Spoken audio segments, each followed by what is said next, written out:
1월 3일 목요일 이 시각 주요 뉴스입니다. 박근혜 정부 시절 민간인 사찰과 국정농단에 연루된 혐의로 구속된 우병우 전 민정수석이 구속기간 만료로 오늘 새벽 석방됐습니다. 우 전 수석은 불구속 상태에서 2심 재판을 받게 됐습니다. 오는 8월부터 시행되는 강사법. 대학은 늘어나는 인건비 부담으로 정부의 재정 지원이 없으면 시행에 어려움을 겪는다고 주장하고 있고, 시간 강사들은 대학이 의지만 있다면 충분히 시행이 가능할 것으로 보고 있습니다.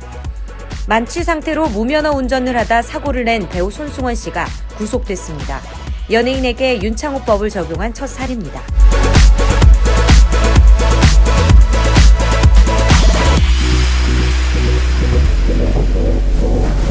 네, 여러분 안녕하십니까? 1월 3일 목요일 아침입니다. 오늘은요, 정치경제부 김태균 부장님을 대신해서 정부 세종청사에서 기재부를 출입하고 있는 아주경제 이경태 기자님을 모셨습니다. 반갑습니다. 네, 반갑습니다. 네. 기재부 전 신재민 사무관의 그 유튜브 영상이 굉장히 뜨겁게 지금 달아오르고 있더라고요. 네. 어떤 내용인지 상황 정리 좀 부탁드릴게요. 네. 일단 지난달 29일과 30일에 이제 신재민 전 사무관이 네. 이제 영상을 2편을 올렸거든요. 네. 그 내용이 이제 기재부에 대한 폭로성의 이야기인데, 네. 이 부분이 이제 청와대가 일부분 그 기재부의 어떤 판단에 개입을 했다, 압박을 가했다, 이런 의혹을 제기하는 영상이어서 네, 네. 지금 정부 부처나 청와대 정치권이 좀 발칵 뒤집어졌습니다. 어떤 의혹이에요, 지금? 일단 두 가지 의혹이라고 봐야 되는데요. 청와대가 KTNG 사장을 바꾸라고 지시를 하고, 더군다나 그 관련된 문건을 제가 입수하기까지 합니다. 첫 번째 영상에서는 네.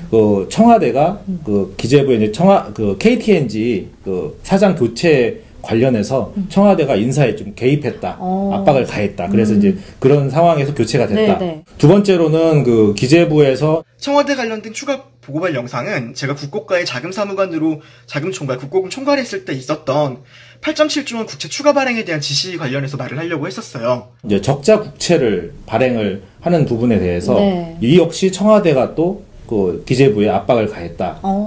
신재민 전 사무관이 이 업무는 직접 담당을 했었거든요. 그러다 보니까 사무관이 직접 담당했다는 부분이어서 어느 정도 신빙성이 좀 있지만, 또 기재부 같은 경우에도 이게 이제 전체적인 국채 발행이라는 부분은 단순히 기재부가 혼자 생각하는 게 아니라 일부분 청와대에서도 국채 발행에 대해서는 일부분 의견 제시는 됐다고 하네요. 네네네. 그러다 보니까 그 부분을 종합적으로 판단해서 기재부가 이제 결정을 내렸다. 이렇게 해서 실질적으로는 적자 국채를 발행하지 않았다.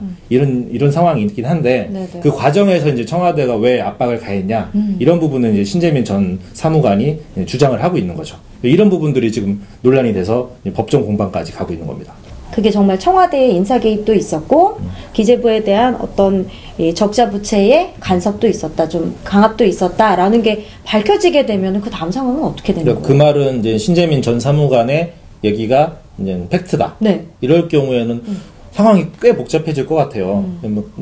왜냐하면은 일단 정치권에서도 이 부분에 대해서 관심을 많이 가지고 있고, 네. 이게 이제 청와대 이제 개입설이 드러날 경우에는 정치권에서 청와대를 정조준할 수 있는 그런 부분이 있고, 네. 또 2020년이죠. 네네. 총선을 앞두고 네네. 있는데, 이 부분에서 정치권이 이미 이제 올해부터 이제 물밑 작업을 하면서 총선 무드로 가고 있는데, 이게 이제 정치적인 이슈거리가 돼서 어떻게 보면은 야권에서 이제 여당을 좀 공격할 수 있는 그런 거리가 될 수 있다라는 생각이 들고요.